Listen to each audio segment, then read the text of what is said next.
Bonjour à tous. Du temps de Jésus, on utilisait souvent un titre pour parler aux personnages plus importants que soi.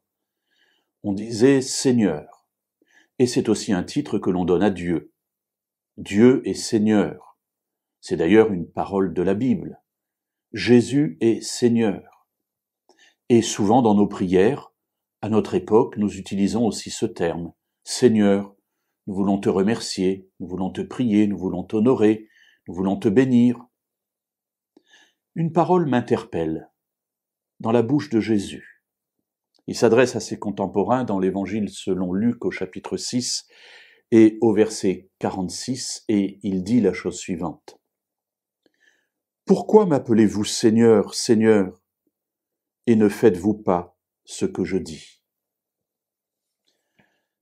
Alors, je suis pasteur et je pense faire la volonté de Dieu, mais quand j'examine véritablement, profondément, que je gratte un peu le vernis de surface, je m'aperçois qu'il m'arrive souvent de m'arranger avec le Seigneur. Pourtant, ce titre est quelque chose de fort. Il signifie être maître d'eux. Quand j'appelle quelqu'un Seigneur, je le reconnais comme étant supérieur à moi et comme intervenant dans ma vie comme un maître vis-à-vis de son serviteur. À l'époque de Jésus, de son esclave.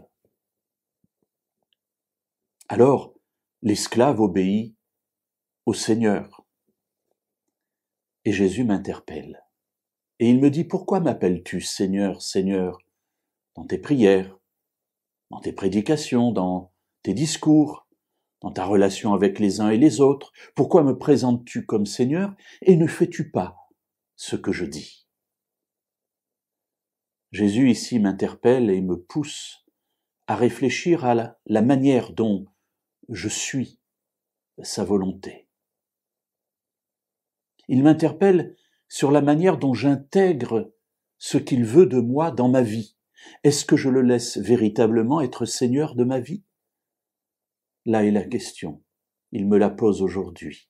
Pourquoi m'appelles-tu Seigneur, Seigneur, et ne fais-tu pas ce que je te dis?